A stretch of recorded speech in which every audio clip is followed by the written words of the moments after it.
and thought and possibility, you have to keep from them vast amounts of information that would set them free.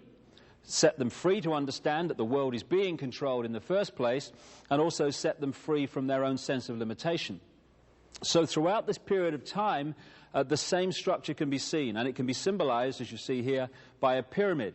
You've got a tiny, tiny few people at the top of the pyramid who hoard the really advanced knowledge, the knowledge that would set us free if we had access to it. And the rest of the pyramid is fiercely compartmentalized. So the further you come down into the mass of the people, the less that knowledge is in circulation, until you reach the point where it's hardly in circulation at all. And this structure of knowledge in the hands of the few and the masses kept in ignorance is one that goes on again and again and again. And without it, frankly, this manipulation simply couldn't happen, and the world would not be as it currently is and has been for thousands of years. And the nature of some of this information, years ago, as we'll come to as we tell the chronological story in a second, maps of the world existed, which, for instance, the ancients knew that the American continent was there. The idea that Christopher Columbus was the first European to discover the American continent, I mean, it's just ludicrous. I've just seen a pig fly across here for a start. I mean, it's just crazy on basic evidence. And if you had maps of the world and the mass of the people didn't know they existed, that again gives you a significant knowledge which most people don't have. But now we're in what you might call the modern world. We're in a situation where fantastic technology exists outside the public arena, which we don't know about. And if we did, it would be a very different world. A little while ago, when I started to get a bit of a profile in this information, I was invited to a meeting with a guy in America who works for the CIA as a scientist, against his will. And he told me of the amazing technology that has not just been available more recently, it's been available for decades. Technology that would create abundant growth in deserts without water, end of famine in Ethiopia and other places in the world.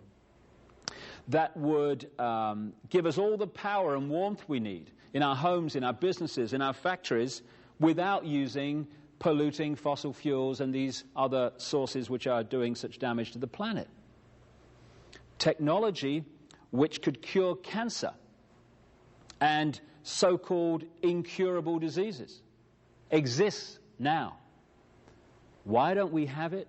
Because it would set us free, it would give us choice, and choice equals freedom. Lack of choice equals the opposite of freedom, the imprisoning eggshell that I'm talking about. So it's kept from us. And I asked this guy, just to give you an idea of what's going on the other side of the movie screen that's projected at us via the media and education and what we laughingly call that. I said to him the obvious question, if you don't like doing all this, why do you work for the CIA against your will? And he opened his shirt and he said, this is why. And it was a kind of a bizarre moment, because on one area of the room there was his children and his family, and yet I was looking at this father from this bizarre perspective of the world he lives in when he goes out the door in the morning. On his chest was a see-through sachet, or patch as they call them in the trade, and in it was this golden liquid which turns out to be a drug. And he went into work one day, because just because you work for the CIA or the FBI doesn't mean you want to control the world and unfold all this stuff I'm going to come to.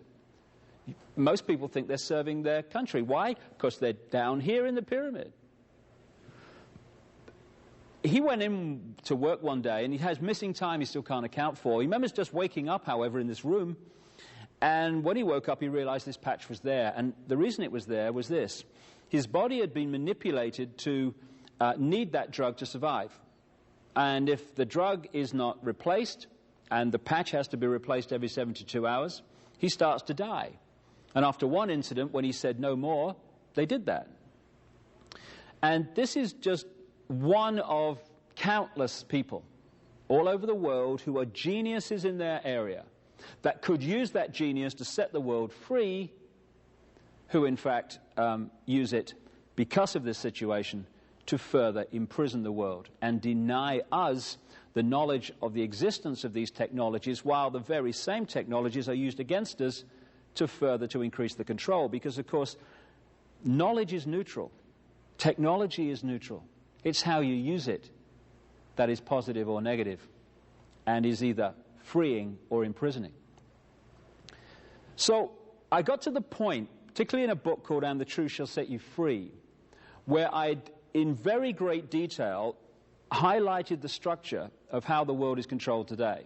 And later on in this 2-video series, I'll get into that. But then you look at it, and you look at the scale of the structure and the detail of it and the way it works and the way all these different apparently unconnected institutions are actually connected. And you say, well, this could not have been put together in a few weeks, a few years, a few decades. So when did this thing start? And you go back. You go back. I got it comfortably to the time of the Crusades and the period that a lot of so-called knights organizations appeared, around the 1100s, 1200s, that kind of period, and into the 1300s. Very comfortably back then. Keep going back. And eventually you're into thousands of years BC before you can pick up the thread of where this thing came from. And then you start to look at some of the great mysteries of the ancient world and ask a few questions, because conventional history says that we are at this time at the cutting edge of human knowledge. There was never any society or civilization in the past, or what we call the past, that was here or in advance of here.